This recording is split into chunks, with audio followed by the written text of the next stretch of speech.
গতকাল ১৯ মার্চ বুধবার রাজধানীর জাতীয় প্রেস ক্লাবে তোফাজ্জল হোসেন মানিক মিয়া হলে একটি মত বিনিময় সভা অনুষ্ঠিত হয়। আইনগত সুরক্ষা করণীয় শীর্ষক এই মত বিনিময় সভার আয়োজন করে ধর্ষণ আইন সংস্কার জোট। উক্ত সভায় উপস্থিত ছিলেন ধর্ষণ আইন সংস্কার জোটের গণ্যমান্য সদস্যবৃন্দ। সভায় বর্তমান বাংলাদেশে ধর্ষণ, হত্যা, নির্যাতন ও আইন শৃঙ্খলার অবনতি সম্পর্কে গুরুত্বপূর্ণ আলোচনা করা হয়। বিশেষ করে নারী, শিশুসহ সকল ধরনের ধর্ষণের বিরুদ্ধে নিন্দা ও প্রতিবাদ জানিয়ে আইন শৃঙ্খলার উন্নতির লক্ষ্যে সরকারকে অবগত করেন উপস্থিত সকল নেতৃবৃন্দ।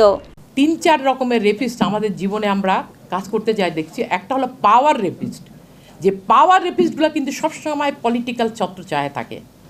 আর একটা স্যাডিস্ট যাদের থাকে, যাদের হলো এই বিকৃত রুচি, বিভিন্নভাবে ছোটোবেলার থেকে তারা নিজেরাও ভিকটিম ছিল কোনো সময়, সেই জায়গাটা কিন্তু সেই আছে।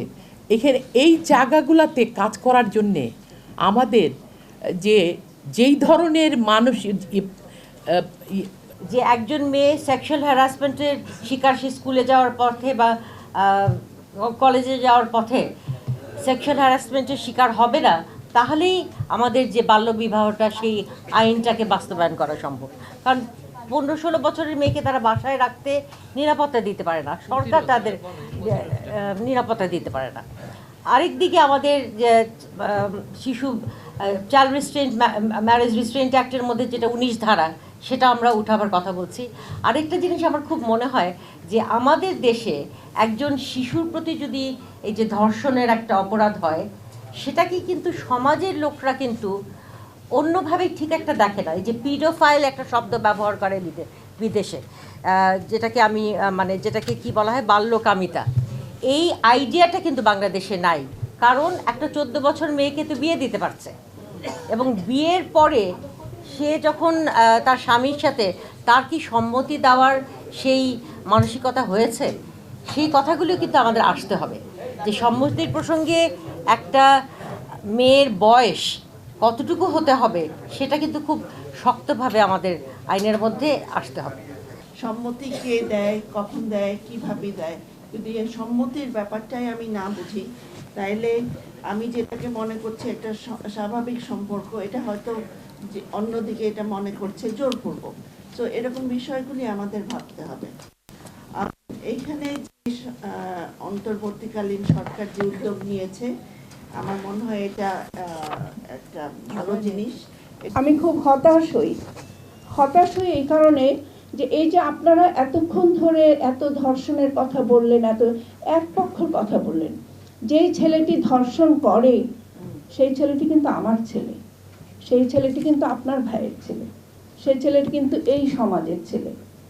আমার মনে পড়ে গেল এই মুহূর্তে, আমি যখন হোটেল ইলিশিয়ামে একটি বাচ্চা ছেলে খুন হয়েছিল, আমি তখন ঢাকার অ্যাডিশনাল ডিস্ট্রিক্ট জাজ। আমি সেই খুনের মামলায় আমি যাবজ্জীবন কারাদণ্ড দিয়েছিলাম, ফাঁসি দেইনি। তখন আমি বলেছিলাম আমার জাজমেন্টে যে এই যে যারা তাকে খুন করেছে তারা 18-19 বছরের ছেলে, জাস্ট তারা অ্যাডাল্ট হয়েছে, যার ফলে শিশু আইনের কোনো সুবিধা তারা পায়নি। কিন্তু এই ছেলেরা আমাদের সমাজের ছেলে, আমাদের দায় ছিল এদেরকে ভালোভাবে মানুষ করা, আমরা পারিনি। আজকে যে ধর্ষক সেও কিন্তু আমারই একজন। তো আমি বলবো যে যে ছেলেটি আজকে জন্ম নিল, আপনি দেখুন, আপনি আপনার মেয়েকে কি করেন? আমি আমার মেয়েকে সন্ধ্যার পরে বাইরে যেতে দিই না। কেন? আমি আমার মেয়েকে বলি সন্ধ্যার আগে কিন্তু বাসায় চলে আসবে। কেন? তাকে কি কুকুর কামড়ায়? তাকে কি একটা গরু তাড়া করে, বা তাকে সাপ কামড়ায়? না। কেন আমরা যেতে দিই না? কিসের জন্য? কেন? আমার ভাই, আমার পিতা, আমার যে বাবা, তার কারণেই তো আসলে এটা যে একটা সামাজিক ব্যাধি, এবং এই যে এখন একটা টালমাটাল সময় চলছে বাংলাদেশে, সে কারণেও একটা সবকিছুরই একটা একটা একটা একটা কেমন যেন একটা অবস্থা, এই যে এই অবস্থায় এই ব্যাধিগুলো বেড়েছে।